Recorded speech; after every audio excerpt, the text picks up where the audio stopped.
Hello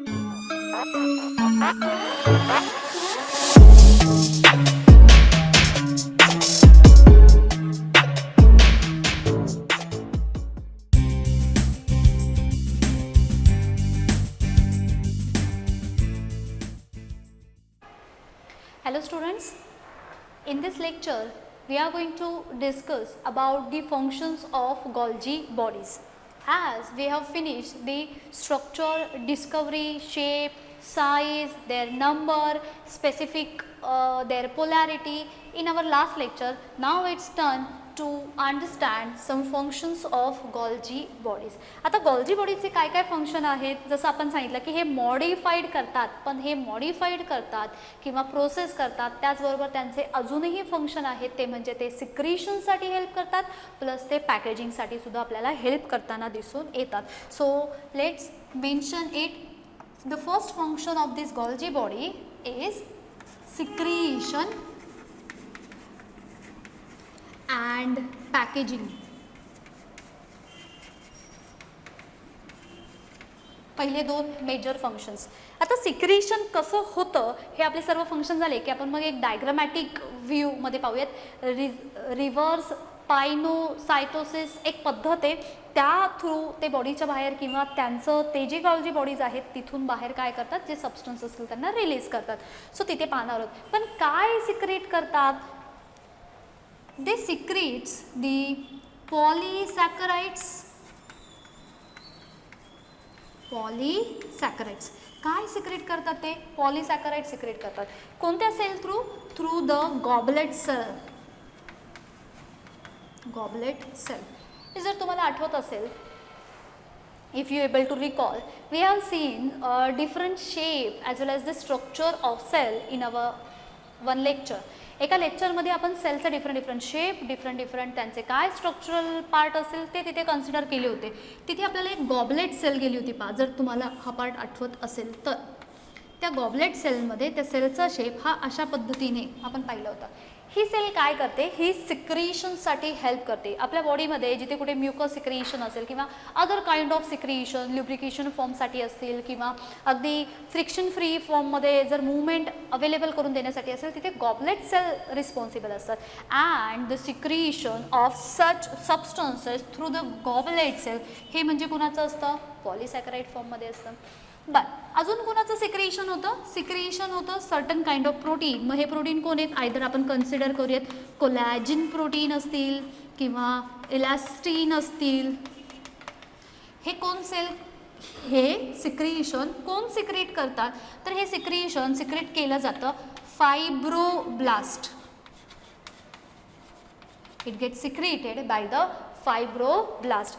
fibroblast through हे असे दोन टाईपचे प्रोटीन सिक्रीशन करण्यामागे सुद्धा कुणाचा रोल आहे? Golgi बॉडीजचा. आता तुम्ही सांगाल प्रोटीन सिंथेसाइज कोण करते? Endoplasmic reticulum. मग हे कसे सिक्रेट करतात? आपण लास्ट लेक्चरमध्ये कनेक्शन असं पाहिलं होतं. एंडोप्लाझ्मिक रेटिक्युलम त्यांच्या वेसिकल्समध्ये प्रोटीन असतील, लिपिड्स असतील, हे पॅक करून कुणाकडे पोहोचवत आहेत? Golgi बॉडीजकडे. Golgi बॉडीज काय करतायत? त्यांना एकदा रिसीव केल्यानंतर त्यांच्यावरती प्रोसेसिंग करतात, मॅच्युअर करून त्यांचं कन्व्हर्जन करतात. जर प्रोटीन असेल तर त्यांचं कन्व्हर्जन एन्झाईममध्ये होईल, जर लिपिड्स असतील तर ते मेम्ब्रेन असतील, हार्मोन असतील, स्टिरॉइड असेल, ह्यांच्यामध्ये कन्व्हर्जन करतील. इन द सेम मॅनर जे प्रोटीन आता हे त्यांनी रॉ फॉर्ममध्ये एंडोप्लाझ्मिक रेटिक्युलमनी पाठवलं कुणाकडे? Golgi बॉडीजकडे. Golgi बॉडीजनी त्याला प्रोसेस करून आता कोणत्या टाईपचे प्रोटीन तयार केले? कोलॅजिन आणि इलॅस्टिन.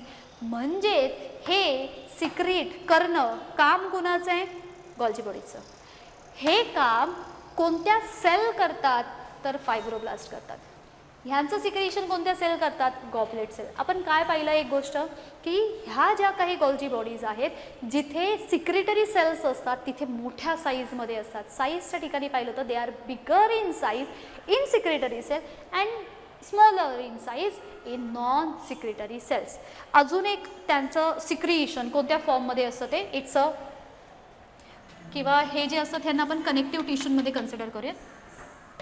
थर्ड वन आहे प्रोटीन सिक्रेट करतात.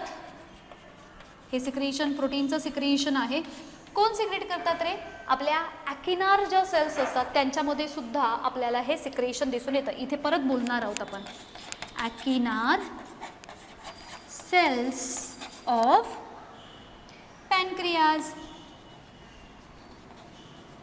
चला आता आपण परत एकदा पॅनक्रियासचा व्ह्यू पाहूयात, अल्ट्रा इम्पॉर्टंट आहे. आपण इथे आलो पॅनक्रियासकडे.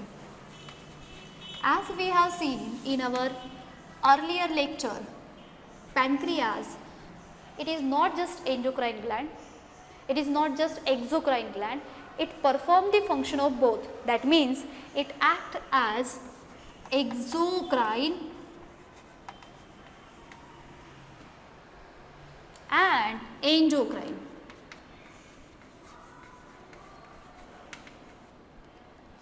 Endocrine gland. मग तिथे आपण काय पाहिलं होतं, तिथे आपण असं कन्सिडर केलं होतं की जो एक्झोक्राईनचा पार्ट आहे इथे कोणत्या सेल फर्दर सिक्रिशन करतात, तर ॲकिनार सेल्स. ॲकिनार सेल्स काय करतात, सिक्रिशनला मदत करतात. एंडोक्राईनमध्ये कोणत्या सेल्स होत्या, त्या होत्या आयलिड्स ऑफ लँगरन्स.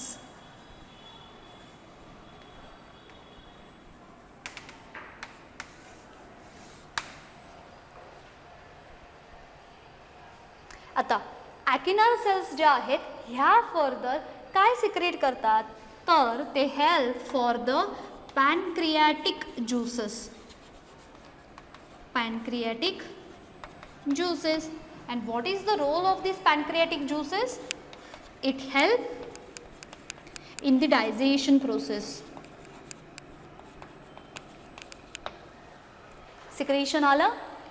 मग सिक्रेशन कोण करते, ॲकिनार सेल. ॲकिनार सेल कोणत्या ग्लँडमध्ये दिसतात, पॅनक्रियास थ्रू. म्हणजेच आपण इथे मेन्शन केलं की हे जे काही प्रोटीन सिक्रेशन आहे, so that secretion it is one of the major function of Golgi body. Golgi बॉडीचं हे सर्वात महत्त्वाचं फंक्शन आहे ॲकिनार सेलचं.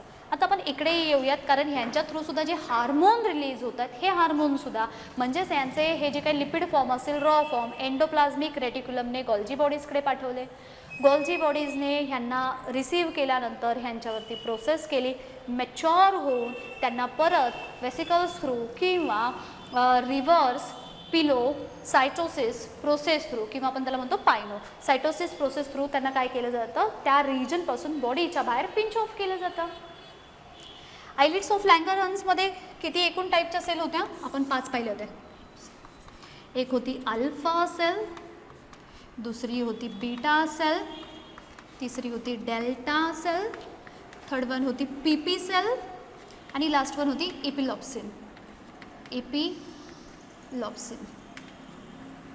आता हे काय सिक्रेट करतात, they are responsible for the secretion of glucagon. Beta cells they are responsible for the secretion of insulin. आता हे परत तेच टॉपिक चालले जे आपण एंडोप्लाझ्मिक रेटिक्युलमच्या फंक्शनमध्ये पाहिले होते. Reason behind this, Golgi bodies and endoplasmic reticulum they togetherly work for the modification, packaging and transportation. Just because of that they are known as the endomembrane system. म्हणून दोघांचे पण सेम. डेल्टा सेल्स आहेत, they help for the secretion of somatostatin. PP cells, they are responsible for pancreas polypeptide.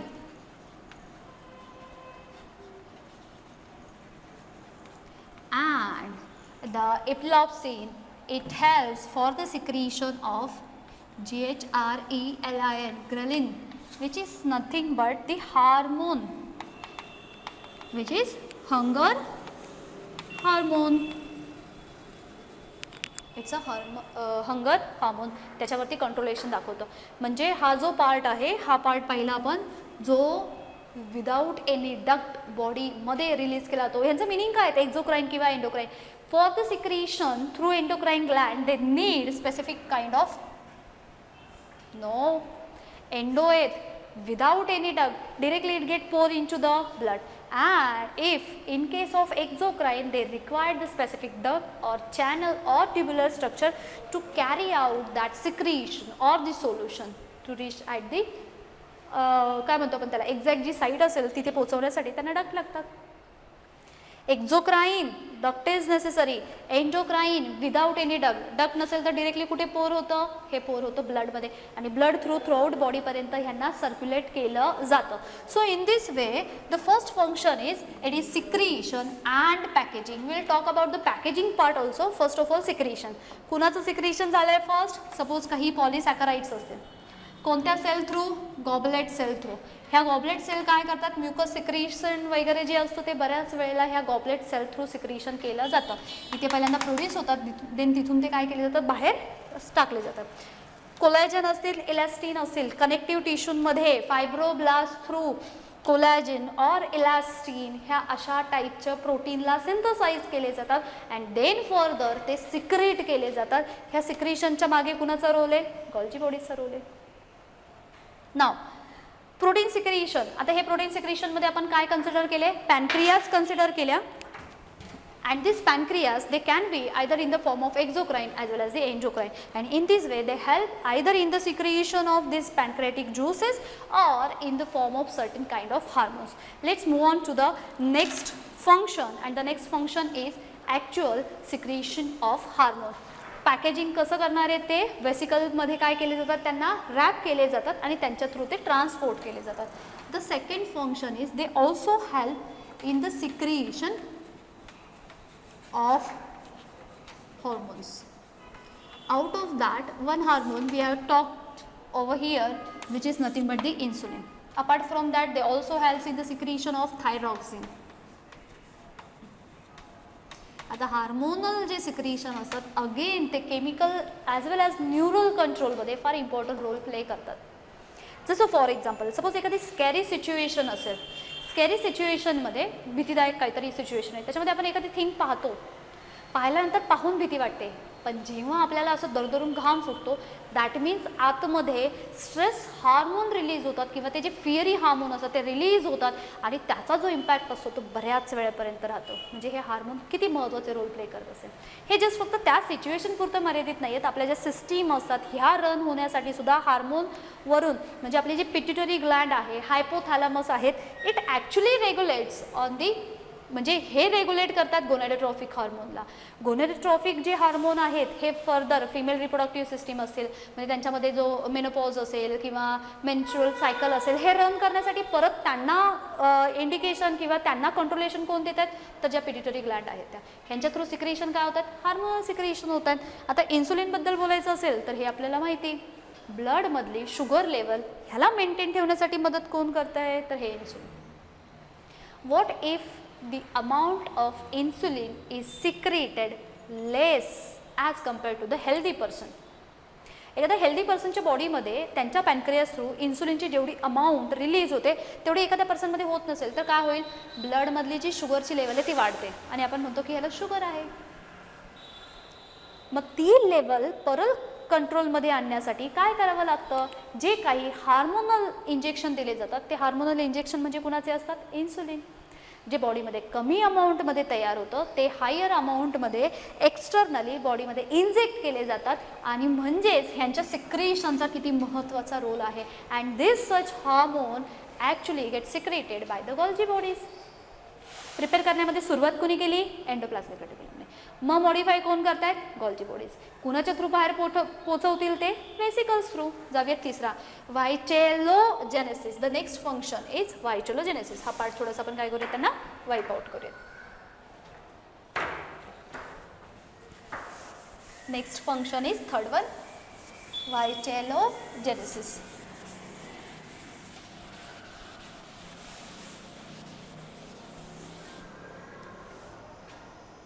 The third one, vitellogenesis. Now, vitellogenesis, that means it is a process in which there is a formation of yolk. ह्याच्यामध्ये काय केलं जातं? York formation तयार केलं जातं. आणि का आहे, कुठे आहे, कसं आहे त्याच्याबद्दल सुद्धा बोलूयात. It is useful for the yolk formation. You may have heard about the easy and richest source of protein is none other than egg. एखादं अंड जर कन्सिडर केलं तर हा गुड सोर्स असतो प्रोटीनचा. त्याच्यामध्ये सुद्धा आतमधला जो यॉक असतो येल्लो कलरचा, येल्लोइश कलरचा, it is nothing but the albumin असतील प्रोटीनचे फॉर्म झाले. म्हणजेच त्याच्यामध्ये हे यॉक फॉर्म करण्यासाठी सुद्धा, म्हणजेच ही प्रोसेस होण्यासाठी, ही प्रोसेस काय आहे की त्या एगमध्ये ते यॉक फॉर्म करणं. का फॉर्म करतात? जर सपोज ते हॅच झाले म्हणजे त्यांच्या आतमध्ये न्यू यंग वन जो आहे तो डेव्हलप होतो. सो दे प्रिझर्व्स और they reserve the food material, they reserve the food material for the developing embryo. Developing embryo. So जे काही डेव्हलपिंग एम्ब्रियोचे पार्ट आहेत ह्या एम्ब्रियोला डेव्हलप करण्यासाठी त्याच्यातमध्ये यॉक हे फॉर्म होणं गरजेचं आहे. आणि हे यॉक फॉर्मेशन म्हणजे ही प्रोसेस कोणती आहे? व्हायटलायझेशन. हे समजतंय. आता आपण पुढच्या फंक्शनकडे जाऊया. They also help in the cell plate formation as we have seen the same function in case of endoplasmic reticulum. Next आहे cell plate formation during the cell division. आपण असं पाहिलं होतं, सपोज ही एक सेल आहे, सेलच्या आतमध्ये हा न्यूक्लियस आहे, it undergoes the cell division. So first it perform the karyokinesis, that means there is a formation of two daughter cells, and further whenever cytokinesis takes place, before that there is a formation of cell plate. ही जी cell plate form होते actually ही कशी form होते? It get formed by the phragmoplast, and this phragmoplast, it is nothing but the pieces of endoplasmic reticulum and Golgi bodies. हे समजते. एक single sale division झालं म्हणजे पहिल्यांदा 2 न्यूक्लियस व्हायला पाहिजे, 2 डॉटर न्यूक्लियस झाले जेव्हा इंडिव्हिज्युअल सेल फॉर्म व्हायला पाहिजेत. So no doubt that cytoplasm also should get distributed accordingly into the 2 different cells. So for that purpose there is a formation of cell plate, or we can say a thin membrane or lamella like structure, and that cell plate formation it get done because of this phragmoplast. What is mean by this phragmoplast? Phragmoplast it is nothing but the pieces of endoplasmic reticulum and Golgi bodies. म्हणजे हे दोन्ही सुद्धा sale प्लेटच्या फॉर्मेशनमध्ये मदत करताना दिसून येतात. That means cell plate formation it is the function of endoplasmic reticulum as well as Golgi bodies. Let's talk about the next function. It is phragmoplast is also help in the secretion of plasma membrane, or we can say the lamellae part, so that middle lamellae ह्याचाच part. Fifth one, this phragmoplast it is also help in the secretion of middle lamellae. आता हा थोडासा अजून detail part आहे. जर तुम्हाला हे topic find out झाले तर रीड करा, अन्यथा तुम्हाला जर हे थोडेसे हेवी वाटले तर फक्त ॲज अ फंक्शन म्हणून यांना कन्सिडर करा. बाकीचे जे टॉपिक आहेत फर्दर हे जिथे कुठे जेव्हा जेव्हा येतील तेव्हा आपण त्याला डिटेलिंग फॉर्ममध्ये पाहूयात. आता आपण ह्या टॉपिकमध्ये सर्व जेवढे फंक्शन्स आपल्याला सापडले तेवढे सगळे इथे पुट केलेत, म्हणजे आपल्यासमोर सगळे फंक्शन असले पाहिजेत. जर आपण एंडोप्लाझ्मिक रेटिक्युलम पाहतोय then we should come across through all such functions of endoplasmic reticulum. When we talk about the Golgi bodies, then we should face the all structures or the all functions of this such Golgi bodies. म्हणजे एकाच वेळेला सगळे ठेवण्यासाठी. आता ह्यांनी काय केले, फ्रॅग्मोप्लास्ट जो आहे त्यांनी मिडल लॅमिले असतात, ह्यांना सिक्रेशन करण्यासाठी हेल्प करतात. हे ॲक्च्युली कॅल्शियमच्या पेक्टेटपासून बनलेले असतात, आणि हा जो पेक्टेट पार्ट आहे हा सुद्धा कोण फॉर्म करतोय, तर हे Golgi bodies फॉर्म करताना मदत होते. म्हणजे काही ना काही फॉर्मेशन, सिक्रीशन, पॅकेजिंग, मॉडिफिकेशन हेच मेजर फंक्शन आहे. फक्त आपण त्याला अजून स्पेसिफाय करतो की नक्की कोणतं नाव, कोणता ऑर्गन, कोणती सेल काय सिक्रेट करतोय. प्रोटीन आहे, लिपिड आहे, हार्मोन आहे, अजून काय सिक्रेशन आहे हे फक्त स्पेसिफिक फॉर्ममध्ये पाहतोय. आपल्या टेक्स्टबुकमध्ये एवढा डिटेलिंग पार्ट नाही आहे, आपण NCERT रेफर करतोय. सो मॅक्सिमम पार्ट आपल्याला कसा कव्हर करता येईल इथे आपला फोकस आहे. हे वेस्ट जाणार नाही याचा आपल्याला खरंच फार पुढे उपयोग आहे. नाव नेक्स्ट फर्दर जे आपलं फंक्शन आहे त्याला आपण म्हणणार आहोत ग्लायकोलायझेशन किंवा ग्लायकोसायलेशन म्हणजे काय आहे त्याच्याबद्दल सुद्धा बोलणार. ह्या टर्म तुम्हाला जेव्हा तुम्ही MCQ सॉल्व्ह करणार तेव्हा ह्या टर्म तुम्हाला येतात. पाहिल्यानंतर तुम्हाला असं वाटणार टेक्स्टबुकमध्ये हा काहीच टॉपिक नाही आहे, टेक्स्टबुकमध्ये नाही आहे, पण MCQ विचारले जातात. दॅट मीन्स आपलं प्रिपरेशन त्या लेवलपर्यंत गेलं पाहिजे. आता पहिल्यांदा आपण पुढचं फंक्शन कन्सिडर करूयात. It is glycosylation. ग्लायकोसायलेशन. आता ग्लायकोसायलेशन दॅट मीन्स अशी एक प्रोसेस की ज्याच्यामध्ये आत्तापर्यंत मेजरली कोणते 2 कंपोनंट प्रोड्यूस केलेत, प्रोटीन, लिपिड. ग्लायकोसायलेशन म्हणजे ह्याच्यामध्ये कार्बोहायड्रेट जेव्हा ॲड होतात either in protein or lipid, तेव्हा त्याच्यापासून ते कोण तयार होतात आणि काय फॉर्म करतात, ही सगळी प्रोसेस ह्याला म्हटलं जातं glycosylation. So let's talk about the first. Suppose in case of carbohydrates it get added into the protein, and the second case when these carbohydrates they are get added into the lipid. मग accordingly काय तयार करतील, तुम्ही नावं ऐकले असेल पहा, glycoprotein असतील, ग्लायकोलिपिड्स असतील, हे म्हणजेच काय आहेत, त्यांच्यामध्ये तो कार्बोहायड्रेट ग्रुप येतो. आता कार्बोहायड्रेट मग तो मोनोसॅकराइड फॉर्म असेल, डायसॅकराइड फॉर्म असेल, ऑलिगोसॅकराइड फॉर्म असेल किंवा पॉलिसॅकराइड्स फॉर्म असेल. सॅकराइड्स म्हटले की ते related to the sugar, sugar म्हटले then glucose, sucrose, fructose, maltose, lactose, galactose. These are the various form of such kind of saccharide unit. If one single unit is there, monosaccharide. 2 असतील डायसॅकराइड्स, 3 असतील ट्रायसॅकराइड्स, 7 to 8 saccharides unit एकाला एक जर जोडले ऑलिगोसॅकराइड्स, आणि खूप सारे अमाऊंटमध्ये असतील तर पॉलिसॅकराइड्स. म्हणजेच जेव्हा हे प्रोटीन बरोबर पोचतील तेव्हा काय तयार करतील, ग्लायको प्रोटीन, आणि हे काय तयार करतील, ग्लायको लिपिड. ठीक आहे. आता कोण कोण काय काय तयार करतं ते पाहूयात. प्रोटीन कोण सिंथेसाइज केलं होतं, ज्यांच्याकडे रायबोझोम होते. रायबोझोम कोणाकडे होते, rough endoplasmic रेटिक्युलमकडे. So rough endoplasmic रेटिक्युलमनी ह्याला तयार केलं. जर आपण कार्बोहायड्रेटच्या बाबतीत बोलायचं असेल तर गॉल्जी बॉडीज जे असतात त्या काय करतात की हे जे काही त्यांच्याकडे रॉ मटेरियल गेले, प्रोटीन किंवा लिपिड्स असेल, त्यांनी प्रोसेस केलं आणि तयार केलं. सपोज त्यांचा कार्बोहायड्रेटचा फॉर्म आपण घेऊयात ऑलिगोसॅकराइड्स आहे. म्हणजेच इथे आपण सपोज असं कन्सिडर केलं की गॉल्जी बॉडीजने तयार केलेला carbohydrate when get added with the protein, then there is a formation of glycoprotein. In the same manner that oligosaccharides are generally get formed by the Golgi bodies, get added with the lipid, and the production of lipid is get done by the smooth endoplasmic reticulum, and then there is a formation of glycolipid. आता lipid बायलेअर पाहिला तुम्ही, आपण study केला पहा fluid मोझॅइक model plasma मेम्ब्रेनमध्ये. जेव्हा तो lipid by layer form होतो, म्हणजे हे कुणासाठी हेल्प करणार आहेत माहिती आहे, प्लाझ्मा मेम्ब्रेन तयार करण्यासाठी किंवा सेल मेम्ब्रेन तयार करण्यासाठी.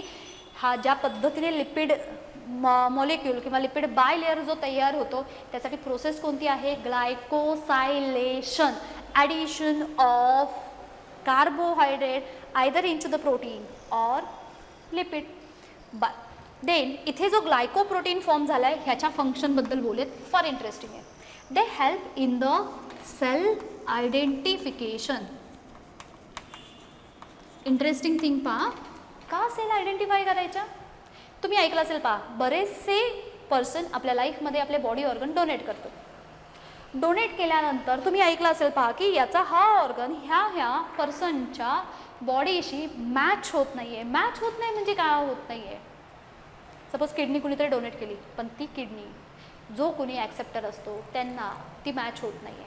मॅच होत नाही आहे म्हणजे प्रत्येकाचा स्पेसिफिक एक ग्लायकोप्रोटीन असतो, ह्याच्यानुसार ते सेल आयडेंटिफाय करतात. And it cell identification further help in the easy organ transplantation. It helps in the organ transplantation organ transplant करणे म्हणजे काय, एखादा जर ऑर्गन निकामी झाला असेल तर त्याच्याऐवजी दुसरा ऑर्गन बॉडीमध्ये चं प्रत्यारोपण करणं, दॅट मीन्स द ट्रान्सप्लांटेशन. आणि ह्याच्यासाठी तुम्ही बऱ्याच वेळेला पाहिलं असेल की ते ऑर्गन मॅच होत आहेत की नाहीत हे करून पाहतात. हे करतायत म्हणजे काय करतात, ते सेल आयडेंटिफिकेशन करतात. सेल आयडेंटिफिकेशन करतायत म्हणजे काय करतात, ते त्यांचा जो ग्लायकोप्रोटीनचा पार्ट आहे तो चेक करून पाहतात की अशा पद्धतीने हा स्पेसिफिक प्रोटीन कार्बोहायड्रेट बरोबर मॅच होऊन त्यांचा ग्लायकोप्रोटीन कोणता आहे, यांचा ग्लायकोप्रोटीन कसा आहे, मग याच्या अकॉर्डिंग त्यांची बॉडी म्हणजे सेल जर मॅच झाले नाही तर बॉडी नो डाऊट तो ऑर्गन जो असेल ते त्याला ॲक्सेप्ट करणार नाही. म्हणजे याच्यावरून जो काही ऑर्गन ट्रान्सप्लांटेशनचा जो ॲक्च्युली मेजर टॉपिक असतो तो डिपेंड करतो सेल आयडेंटिफिकेशनवरती. सेल आयडेंटिफिकेशन डिपेंड करतं ग्लायकोप्रोटीनवरती. आणि ग्लायकोप्रोटीन कसे फॉर्म होणार आहेत, ग्लायकोसायलेशननुसार. आणि ग्लायकोसायलेशनसाठी कोण रिस्पॉन्सिबल आहेत, आपले एंडोप्लाझ्मिक रेटिक्युलमसुद्धा रिस्पॉन्सिबल आहेत आणि गोल्जी बॉडीसुद्धा तितकेच रिस्पॉन्सिबल आहेत. म्हणून हा दोघांचाही रोल तिथे आपण कन्सिडर करूयात. देन जाऊयात आपण पुढच्या टॉपिककडे. ॲक्रोसोम्स ऑफ स्पर्म हा अजून एक महत्त्वाचं फंक्शन आहे गोल्जी बॉडीचं. का आहे ह्यालाही कन्सिडर करूया. ॲक्रोसोम नाव ऐकलं असेल तुम्ही. It is a structure or the organ part or we can say it is a head part of sperm. Helps in the formation of next function helps in the formation of acrosome.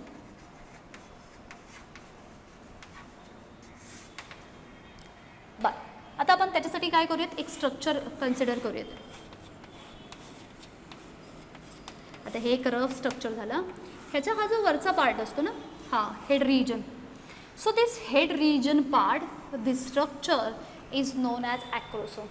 It is a structure of human sperm. Head part, middle part आणि tail. ह्या वरती head पार्टला इथे हा जो ॲक्रोसोम असतो, दे are containing specific enzyme and that enzyme is non as sperm licence. बघा, स्पर्मचं structure आहे, त्याच्या हेड रिजनला ह्या एवढ्या पार्टला ॲक्रोसोम म्हणतात. They are containing the sperm lysin which is one kind of enzyme. हे काय आहे, it's a enzyme. Now what is the role of this enzyme. जेव्हा किंवा एखाद्या साईटला किंवा एक सेलला हे स्पर्म जाऊन पेनिट्रेट करतात. म्हणजे आता आपण इथे हे अशा पद्धतीने दाखवूयात. ठीक आहे. आता हा जो काही इथला वरचा पार्ट होता, हा काय होता, ते जे एन्झाईम आहे ते अगदी इझिली ते ह्याचं कव्हरिंग ब्रेक करू शकत नाहीत. मग ते काय करतात, ह्या रिजनपासून एन्झाईम रिलीज करतात. एन्झाईम कोणता होता, lysine. And just because of this enzyme it easily penetrate. कसं, हा जो काही ह्या एक सेलचा आउटर मोस्ट कवरिंग आहे त्या एन्झाईममुळे तो डिझॉल्व्ह होतो and this sperm is now ready to enter this egg cell and then only further fertilisation takes place. Male gamete, female gamete दोघांचं फ्युजन होण्यासाठी हा जो काही स्पर्म सेल आहे तो एक सेलमध्ये फ्यूज झाला पाहिजे. हे होण्यासाठी त्यांना त्याच्या अगोदर एक सेलच्या वरचं जे असं टफेस्ट असं एक जे कवरिंग आहे त्याला ब्रेक करणं गरजेचं आहे. त्याला इझिली ब्रेक होत नाही. With the help of enzymes ते ब्रेक होतात. एन्झाईम्स कोणते आहेत, स्पर्म लायसेन्स आहेत. कुठे प्रेझेंट आहे, स्पर्मच्या हेड पोर्शनकडे. त्याला काय म्हणतात तर ॲक्रोसोम म्हणतात. आणि हा ॲक्रोसोम तयार करण्यासाठी किंवा हे स्पर्म लायसिन हे एन्झाईम आले कुणापासून तयार होतात, प्रोटीनपासून. मग आपण असं सांगितलं होतं प्रोटीन लिपिड कोण तयार करतात, एंडोप्लाझ्मिक रेटिक्युलम. कुणाकडे पाठवले, गोल्जी बॉडीजकडे. गोल्जी बॉडीजने त्याच्यामध्ये मॉडिफिकेशन केले. दॅट मीन्स प्रोटीन होते कुणामध्ये कन्वर्ट झाले, एन्झाईममध्ये कन्वर्ट झाले. मग अशा सच टाईपचे एन्झाईम हे कुणी फॉर्म केले, गोल्जी बॉडीज. लिपिड असतील तर कशामध्ये कन्वर्ट झाले, हार्मोन असतील, स्टिरॉइड सेल्स असतील, सिक्रेटरी सेल्स असतील, हे सगळे त्याच्यामध्ये गोल्जी बॉडीजमध्ये आले. हे समजतंय. नेक्स्ट फंक्शनकडे जाऊयात आपण. Formation of primary lysosomes. आता अजून पुढे आलो आपण. म्हणजे पहिला कनेक्टिव्ह कोण सापडला होता सेल ऑर्गेनलमध्ये आपल्याला, एंडोप्लाझ्मिक रेटिक्युलम. त्याच्यानंतर दुसरा कोण सापडला, गोल्जी बॉडीज.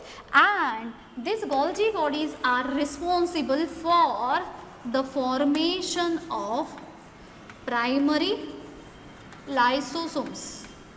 सगळेजण हे कनेक्शन पाहत आहेत. कनेक्शन काय आहे? आपण असं सांगितलं होतं पहा, इट्स अ न्यूक्लियस पार्ट. न्यूक्लियसचा हा मेम्ब्रेन पार्ट. ब्लेबिंग झालं. ब्लेबिंग होऊन इथे आपल्याला अशा पद्धतीने हे असं एक ट्युब्युलर स्ट्रक्चर मिळालं.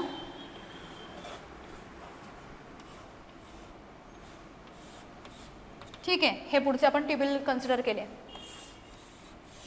ही प्लाझ्मा मेम्ब्रेन आहे, न्यूक्लिअर मेम्ब्रेन आहे. आता इथे कोण दिसत आहेत पहा, हे असे इथे उलटेत. इथे आपण ह्या अशा पद्धतीने ह्यांना कन्सिडर केले. ठीक आहे, हे इंटरकनेक्टेड आहेत. हे कोण आहेत? It's a Golgi bodies. This one are endoplasmic reticulum. काय होतंय इथे? रफ एंडोप्लाझ्मिक रेटिक्युलम प्रेझेंट होते. ठीक आहे, ह्यांच्या कॉन्टॅक्टमध्ये इथे कोण आहेत? These are the vesicles. इथे यांच्या कॉन्टॅक्टमध्ये वेसिकल्स आहेत. इथे सुद्धा वेसिकल्स आहेत. ह्यांचे सुद्धा इथे वेसिकल्स आहेत. वॅक्युल्स आहेत. आता काय झालं? रफ एंडोप्लाझ्मिक रेटिक्युलमनी प्रोटीन तयार केलं. तयार केलेलं प्रोटीन त्यांनी वेसिकल्समध्ये पाठवलं. वेसिकल्स थ्रू ते कुणाकडे आलेत? ते आलेत गॉल्जी बॉडीजकडे. एंडोप्लाझ्मिक रेटिक्युलमने तयार केलेलं प्रोटीन कुणाकडे पोचवलं? गॉल्जी बॉडीजकडे. गॉल्जी बॉडीजनी त्यांना मॉडिफाईड केलं. हे करत असताना प्रोटीन कशामध्ये कन्वर्ट झाला? एन्झाईम्समध्ये. जर असे एन्झाईम्स, पण आपण असं म्हणूयात की हे इनॲक्टिव्ह एन्झाईम्स आहेत. Inactive enzymes. इफ एंडोप्लाझ्मिक रेटिक्युलमच्या रफ एंडोप्लाझ्मिक रेटिक्युलमने प्रोटीन तयार केलं. तयार केलेलं प्रोटीन वेसिकल्स मार्फत पोचवलं गॉल्जी बॉडीजकडे. गॉल्जी बॉडीजनी प्रोटीनचं कन्व्हर्जन केलं एन्झाईम्समध्ये. हे एन्झाईम्स टेम्पररी इनॲक्टिव्ह फॉर्ममध्ये होते. आता परत ते वेसिकल्स त्याच्या आतमध्ये कोण आहेत? हे inactive enzymes. and it further get developed into the primary lysosomes. In our next lecture we are going to talk about lysosomes. There are 4 different types of lysosomes: primary lysosome, secondary lysosome, tertiary lysosome and autophagosomes or the autolysosomes. मग जो primary असतो, primary लायसोसोम primary का म्हणायचं? कारण त्याच्या मेम्ब्रेनच्या आतमध्ये inactive enzymes असतात. बरं, एन्झाईम्स कुणाकडून आले? गॉल्जी बॉडीजकडून. त्यांच्याकडे रॉ मटेरियल कोण होतं? प्रोटीन. पाठवलं कुणी? एंडोप्लाझ्मिक रेटिक्युलमने. म्हणजेच Golgi bodies are responsible for the formation of primary lysosomes. Connection कळते? हे तिघेजण कसे एकत्र आले ते? न्यूक्लियस, हे एंडोप्लाझ्मिक रेटिक्युलम, ह्याचा कॉन्व्हेक्स पार्ट न्यूक्लिअर मेम्ब्रेनच्या जवळ आहे, कॉन्केव्ह पार्ट प्लाझ्मा मेम्ब्रेनच्या जवळ आहे, म्हणजे स्पेसिफिक पोलॅरिटी दाखवतात. इथून पास झालेलं प्रोटीन आणि लिपिड जेव्हा यांच्याकडे येतं तेव्हा ते मॉडिफाईड होतं. प्रोटीन कशामध्ये मॉडिफाय होणार? मॉडिफाईड होणार आहे ते एन्झाईम्समध्ये. आणि जेव्हा किंवा लिपिड हे मॉडिफाईड होतील तेव्हा ते हार्मोन्स किंवा स्टेरॉइडच्या फॉर्ममध्ये फॉर्म होतील. म्हणजेच प्रायमरी लायसोसोम्स फॉर्म करण्यासाठी कोण मदत करणार आहे? तर अगेन गॉल्जी बॉडीचं हे वन ऑफ फंक्शन आहे. आता आपण परत पहिल्या टॉपिककडे येणार आहे आणि तो आहे दॅट मीन्स GERL सिस्टीम. याच्याबद्दल बोललो होतो. Here G stands for Golgi bodies, ER stands for endoplasmic reticulum and L stands for lysosomes. परत इथे आपण त्यांचं कनेक्शन पाहू शकतो सेम वेमध्ये. म्हणजे हा टॉपिक जेवढ्या वेळेला येतो तितके नंबर ऑफ चान्सेस वाढत आहेत याच्यावरती question विचारण्याचे. Either it could be in the form of endomembrane system, it could be in the form of GERL system और सायटोप्लाझ्मिक व्हॅक्युलार सिस्टीम. कोणत्याही फॉर्मॅटमध्ये विचारतील, सर्वांचा मिनिंग फिरून फिरून तोच आहे. पहिला, गॉल्जी बॉडीज इथे दिसल्या त्या रिसीव्ह करणार आहेत ना एंडोप्लाझ्मिक रेटिक्युलमकडून. देन त्याच्यानंतर एंडोप्लाझ्मिक रेटिक्युलमकडून रिसीव्ह केल्यानंतर त्यांनी त्याचं कन्व्हर्जन कशामध्ये करतात? लायसोसोम्समध्ये. आता एकदा ह्यांचा आपण एक सिक्वेन्शियल फॉर्म इथे कन्सिडर करूयात म्हणजे तुम्हाला लक्षात येईल.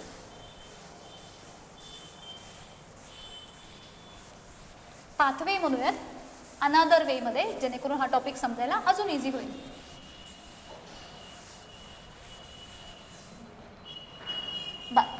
Endoplasmic reticulum. ह्याच्यामधला rough endoplasmic reticulum होता. ह्यांनी काय केलं, प्रोटीनला पॅक केलं वेसिकल्समध्ये आणि कुणाकडे पाठवलं, गॉल्जी बॉडीजकडे. गॉल्जी बॉडीजने त्याला मॉडिफाय केलं, प्रोसेस केलं आणि कन्वर्ट केलं एन्झाईम्समध्ये.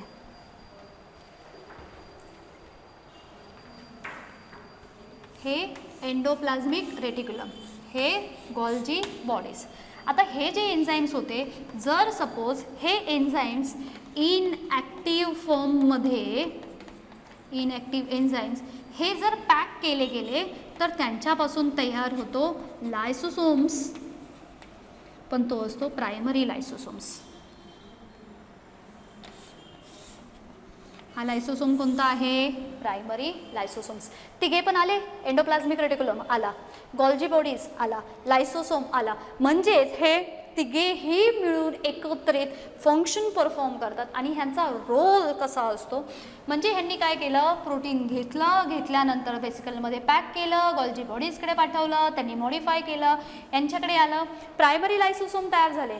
सेकंडरी लायसोसोमच्या वेळेला ते ॲक्टिव्ह होतात, आवश्यक असतील, आता सपोज इथे एन्झाईम्स आहेत, याचा वापर करणार, लिपिड असतील, काहीतरी युजफुल फूड मटेरियल असेल, फूड पार्टिकल असेल, तर त्याला ते कन्झ्युम करतात सेकंडरी लायसोसोम्स. कन्झ्युम केल्यानंतर शिल्लक राहिलेला पार्ट असेल टर्शरी लायसोसोम्स. म्हणजे इथून पुढे चेंज चालू होते, सेकंडरी लायसोसोम्स, देन टर्शरी लायसोसोम्स, आणि जे शेवटचे असतात ऑटो लायसोसोम्स, हे काय करतात की आता पूर्णपणे शिल्लक राहिलेला पार्ट आहे हा वेस्ट आहे, मग याला जर बाहेर एक्सपेल करायचं असेल तर हे काय करतात लायसोसोम्स, त्याला सर्व तिथे एकत्रित आणतात आणि बर्स्ट आउट होतात.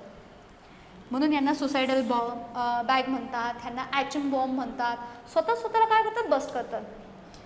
आयदर पूर्ण सेलला करतील किंवा त्या स्पेसिफिक सेल ऑर्गनलला बस्ट करतात. म्हणजेच ह्या सर्वांचं कनेक्शन अशा पद्धतीने दिसतं. लायसोसोमनी डायजेस्ट करायला हेल्प केली, ह्यांनी काय म्हणतात आपण डिटॉक्सिफिकेशनला हेल्प केली, ह्यांनी नको असणारे जे हार्मफुल पॅथोजन्स असतील, फॉरेन पार्टिकल्स असतील, त्यांना एनगल्फ केलं. म्हणजेच त्यांनी काय केलं, प्रोटेक्शन दिलं. म्हणजेच त्यांनी काय केलं, डिफेन्स केलं. म्हणजेच त्यांनी काय केलं, कार्सिनोजिनस जे सबस्टन्स असेल त्यांना पूर्णपणे डिस्ट्रॉय केलं. ज्या सेल वॉर्न आउट झालेल्या असतात, इंजर्ड झालेल्या असतात, ओल्ड झालेल्या असतात, इन्फेक्शन झालेलं असतं, ह्या सर्वांना डिस्कार्ड करण्यासाठी सुद्धा लायसोसोम्स मदत करतात. तयार केलं, ह्यांनी मॉडिफाय केलं, ह्यांनी आयदर त्याला कन्झ्युम केलं, वापरलं, आणि हार्मफुल पार्ट होता त्याला डिस्ट्रॉय केलं. म्हणजे ह्या तिघांचं कनेक्शन आहे. आणि म्हणून हे कोण, Golgi bodies GERL system form करण्यासाठी मदत करतात, असं ह्या सर्वांचं कनेक्शन आहे. अजून एक बोलणार आहोत आपण. This Golgi body it also act as director of transfer of all macromolecular substances into the different part of cell. आता म्हणजे काय, ह्याच्याबद्दल पहिल्यांदा बोलूयात आपण. आता हा काय करतोय, जो गॉल्जी बॉडीज आहे हा सर्वांना मॉडिफाय करतोय. मग हे ठरवतात, म्हणजे ह्यांच्यापासून बाय प्रोडक्ट तयार होतात. प्रोडक्ट तयार होतात ना काही ना काही. प्रोटीन आला तर तो एन्झाईममध्ये गेला. जर सपोज दुसरा प्रोटीन असेल तर त्याच्यापासून अजून काही वेगळा फॉर्म, किंवा जसं ग्लायकोसायलेशन सारखे पाहिले अशा पद्धतीने काहीतरी फॉर्म झाले. हे काही ना काही फॉर्ममध्ये, हे फॉर्म झाल्यानंतर जे अगदी स्मॉल स्ट्रक्चर असतात ते मायक्रोमॉलिक्युल्स, जे लार्ज असतात ते मॅक्रोमॉलिक्युल. मग ज्यांना कुणाला रिक्वायरमेंट आहे तिकडे सगळ्यांना पोचवायचं आहे. पोचवायला मेजर ॲथॉरिटी कोण आहे, डायरेक्टर येतो. म्हणजेच जे साईजमध्ये मोठे असे सबस्टन्स तयार होतात, मॅक्रोमॉलिक्युलर सबस्टन्स तयार होतात, तयार करणारा कोण आहे, तर गॉल्जी बॉडीज आहे. मग त्यांना पाठवायचं कुठे आणि कसं हे सुद्धा ठरवणार कोण आहे, गॉल्जी बॉडीज. आणि म्हणून त्यांना म्हटलं तर they are the director of transfer of all macromolecular substances.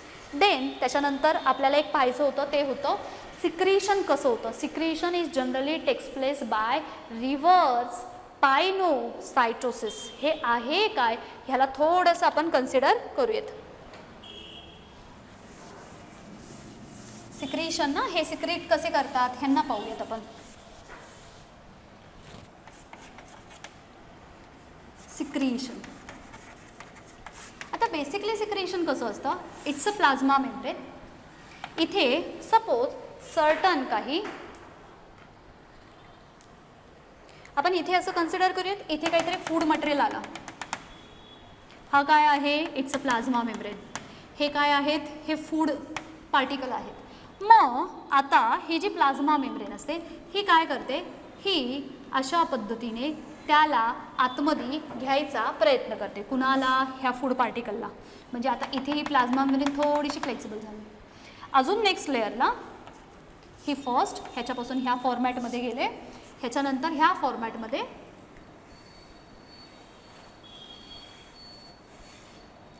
हे फूड मटेरियल आलं ह्या फॉर्ममध्ये, आणि मग पुढच्या केसमध्ये जाऊन ही राहिली आपली प्लाझ्मा मेम्ब्रेन आणि फूड मटेरियल कुठे आलं, इनसाइड द सेल.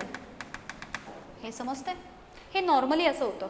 आपण सांगितलं होतं पहा, plasma membrane it is selectively permeable membrane. आवश्यक असणाऱ्या गोष्टी त्यांना सेलच्या आतमध्ये एंट्री करतात. मग आवश्यक कोण आहे, फूड मटेरियल आवश्यक आहे, येस. मग प्लाझ्मा मेम्ब्रेन तिथे काय झाली, शेप चेंज केला पहा तिने काय केलं, असं हलकंसं कॅव्हिटीसारखं स्ट्रक्चर तयार केलं, फूड पार्टिकल तिथे आला. आता ते स्ट्रक्चर कम्प्लीट एनक्लोज केलं आणि हा इनर पार्ट आला, तो बॉडीच्या आतमध्ये आला. म्हणजे जर सपोज ही एक अशी सेल असेल तर त्या फूड पार्टिकलला बॉडीच्या आतमध्ये आणलं गेलं. हे नॉर्मल अशा पद्धतीने. आता रिव्हर्स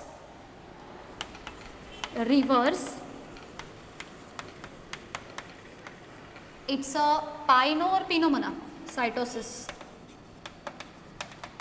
आता आपल्याला गॉल्जी बॉडीज कन्सिडर करायच्यात ना. गॉल्जी बॉडीजसाठी आपण काय कन्सिडर करूयात, सपोज नॉट लाईक दॅट.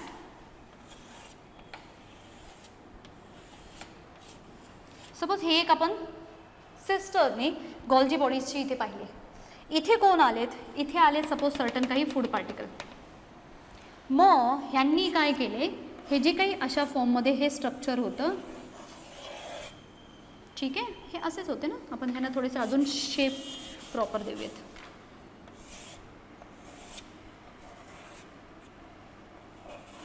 ठीक आहे, अशा फॉर्ममध्ये. इथे आल्यानंतर इथला हा पार्ट स्लाइटली इथे हा बल्ज व्हायला लागतो आणि बल्ज होऊन त्यांनी काय केलं, हे सगळं पार्ट, किंवा आपण ह्याला आतमधल्या पार्टने इथे अशा फॉर्ममध्ये ह्यांनी ॲब्झॉर्ब करून घेतल्यानंतर त्या फूड पार्टिकलला हा पार्ट बल्ज झाला. आता आपण सांगताना काय सांगितले होते, हे जे काही व्हॅक्युल्स आहेत ते एम्प्टी करतात. आता इथून सिक्रेशन कसं होतं त्यांच्या क्रिस्टीमधून, इथे फूड पार्टिकल आल्यानंतर त्यांनी त्याला त्या क्रिस्टी पार्टमध्ये घेतलं, गॉल्जी बॉडीजबद्दल चालले. आणि देन पुढच्या स्टेपमध्ये मात्र हे काय करतात, पूर्णपणे ह्या पार्टमध्ये आतमध्ये मात्र हा सगळा फूड पार्टिकलचा पार्ट जो आहे काय होईल पहा. इथे हा पार्टिकल आल्यानंतर तो बऱ्यापैकी इथे अशा पद्धतीने फॉर्म झाला आणि हे जे फॉर्म झालेलं स्ट्रक्चर आहे ना, इट गेट पिंच्ड ऑफ. हे रिव्हर्स झालं की नाही. हे काय केलं त्यांनी, सेलच्या आतमध्ये घेतलं. हे काय केलं त्यांनी, त्या गॉल्जी बॉडीजपासून बाहेर टाकलं. Reverse pinocytosis. I explain it again. हा प्लाझ्मा मेम्ब्रेन झाला, फूड पार्टिकल त्याच्याजवळ आले, प्लाझ्मा मेम्ब्रेनचा शेप चेंज झाला, त्यांनी त्याला आतमध्ये घेतलं. आतमध्ये घेतल्यानंतर हे अशा पद्धतीने झाले, स्ट्रक्चर नॉर्मल झालं, फूड पार्टिकल आतमध्ये आला. जसं आपण पाहिलं होतं सायटोप्लाझममध्ये त्यांनी सुडोपोडिया फॉर्म केले होते आणि त्यांना आतमध्ये आणले होते. सायटोप्लाझमचं काम होतं. आता इथे यांचं जे सिक्रिशन असतं, हे सिक्रिशन आपण सांगितलं ना अशा फॉर्ममध्ये, वेसिकलच्या फॉर्ममध्ये पुढे जातं. ते पुढे कसं जातं, फूड पार्टिकल आला, हा जो मेम्ब्रेन आहे त्याला घेतल्यानंतर ते वेसिकलचं स्ट्रक्चर तयार करतात. म्हणजे एक प्रकारे बडिंग पद्धतीने.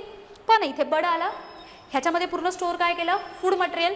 आणि मग मात्र हे एकदा त्यांचं काम झालं की तो जो बड असतो तो पिंच्ड ऑफ, म्हणजे आपण त्याला कसं करतो, असं प्रेस करून त्याला बाहेर टाकून देतो किंवा बडिंगप्रमाणे तो डिटॅच झाला. अशा पद्धतीने गॉल्जी बॉडीजमध्ये सिक्रिशन होतं आणि ह्याला म्हटलं जातं reverse pinocytosis. It is all about the function of Golgi bodies. आपण सर्व मेन फंक्शन्स घेतलेत, त्यांच्या सिक्रिशनपासून, त्यांच्या प्रोसेसपासून, सर्व GERL सिस्टीम कशा पद्धतीने एकमेकांशी इंटरकनेक्टेड आहेत.